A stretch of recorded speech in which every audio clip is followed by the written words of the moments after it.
All right, so we're gonna do a complete closet / laundry room makeover. It's kind of hard to see, but the top shelf is sagging in the middle. We're gonna replace this with brand new shelving.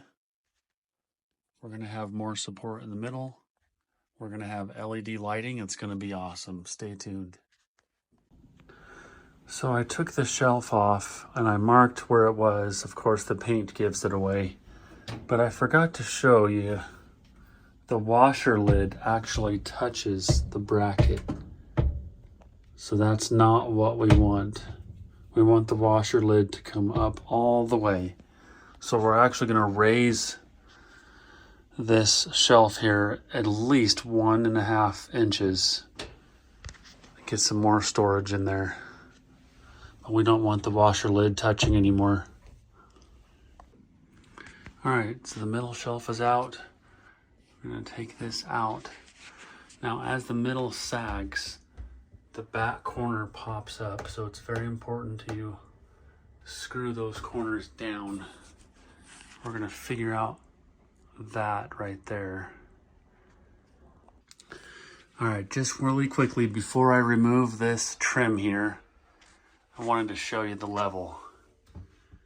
See, it's not that, some people will say that's level, other people, it bothers them, but I'm going to lift the left side up, or I'm sorry, I'm going to lift the right side up just a little bit. Now it's level. See the gap there? So when you build closets, you want to make sure everything's level.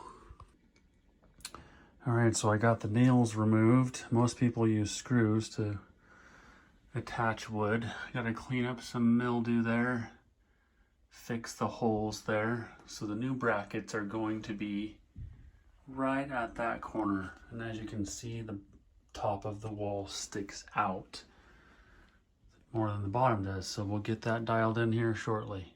So I was going to use these self-adhesive LED strip lights, but then we decided to go with a different style, as you will see later.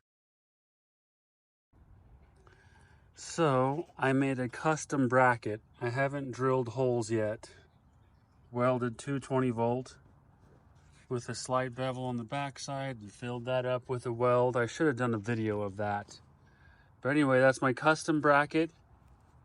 And here is the store-bought version. It's actually, the store-bought is just a bend right there. It's not technically welded. Since I don't have a brake press, I went with the welded version. I got to do one more coat of white. And there you have it. Got my first bracket installed up high. See, for sure it's in the stud. And when you have the driver, you can hear it cranking down hard, so you know it's in the stud. But when I go over here, oh, there we go, that's the stud. But it's not every 16 inches, like I got nothing for 24 inches. Definitely go in the stud though.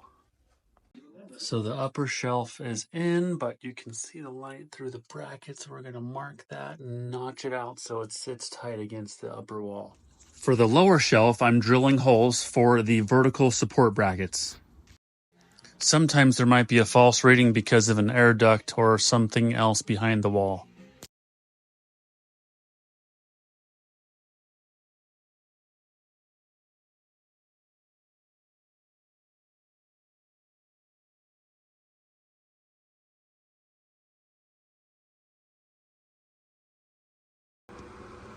When you are installing countersink or flush mount screws, it's very important to use a bevel bit. That way the hardware sits nice and tight. And to maintain that clean look after you caulk and paint it white, you can use these white stickers. White stickers to hide the screws. Then we install the hanger for the iron and ironing board. And here's the brackets for the plug-in LED light. There it is with the cord in the way, and the owner didn't like how the cord looked. Alright, so here's some of the things you might need. I may not need the Romex cable.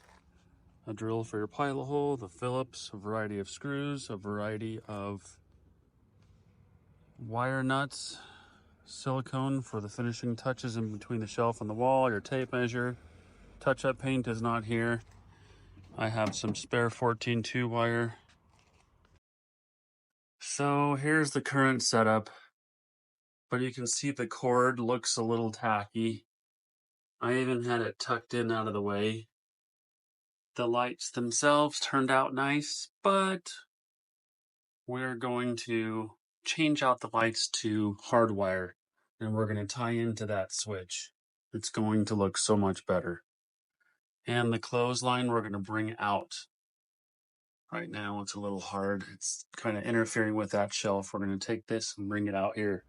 Now, I wasted so much time, which is partially my fault. In the beginning, we should have discussed plug-in versus Hardwire, and also we should have finalized the location of the clothes rod hanger. So there's multiple things here that I had to do twice, but I should have had it down in writing. So we're going to take all these the corded lights out. Voltage tester. And yeah, these two tools we're going to use them. Make sure there's no power. We're going to find the right breaker for informational purposes only.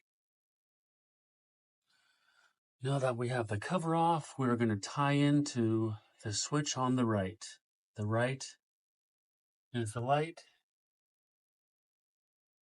The left is the fan. Tie into the right. This is the Hardwire system.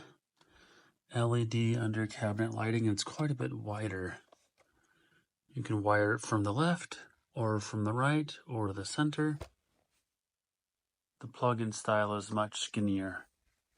So this style here was $60 each. Those two were $40 each.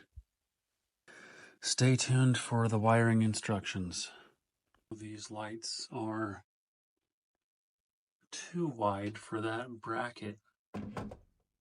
So it has to go way over to the side because it doesn't clear unless it's way over there. And this one has to be way over there, which is okay. That'd be okay. It's just the connecting, this cable is not long enough. Here is the dull lighting before. Under cabinet mount lighting is not on, and the old light is kind of yellow and dim. So we're going to fix that. I got the template taped up there, approximately where it will go, and I'll get the other ones ready in just a minute. And it doesn't come with wire, so I had this leftover 6-foot pigtail that's insulated, so that will work out great. All right, I just realized for the brackets that hold on to these lights, they come with these ridiculously small screws. Look how tiny that screw is. If you sneeze hard enough, you'll lose it. So I gotta go upgrade to 1-inch screws because I need to use this custom spacer to clear that bracket. My custom welded shelf brackets are in the way. You guys don't have to do this, but because this bracket is in my way, I'm building a spacer. 2 spacers per light. So there are different style lights to where it's more low profile. It'll fit in between here, but custom spacer for these lights because they're wider than the other ones. So I have a short distance from there to this outlet. Tried to go fishing, but it didn't work, so I have to make a temporary hole. All right, now obviously I'm going to get rid of the slack, but for the sake of this video, you've got your insulated electrical line in here, the jacket here. This fitting is tightened up. The nut is on the inside. You want to be tighten it up nice and snug. Neutral's connected. Your hot's connected. Your ground is connected. So all of that will be shoved back inside the junction box that is built inside the light. When you are wiring up your light for the extra, this is I'm gonna get a pointer here. Sorry, my fingers are dirty. Where the pen is, that's the new light, the undermount LED lights.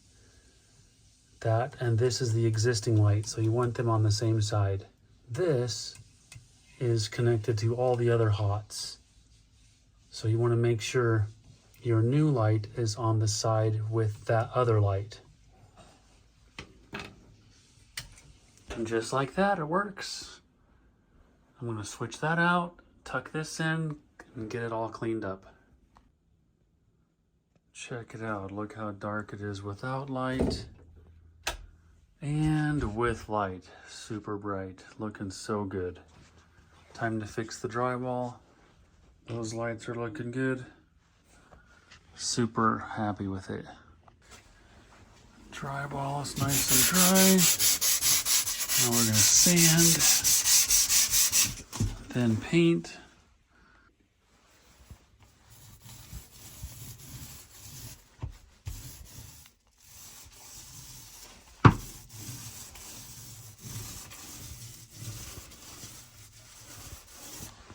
Let that dry and then do one more coat. And we'll touch up some other areas too, like that. How did I miss that? It's like someone ran it over. The right bracket is in the stud, but the left side is in the drywall. So I had to add a piece of trim to stop it from teeter-tottering. And then I added 2 more pieces to make it uniform. Added white paintable silicone to clean it up.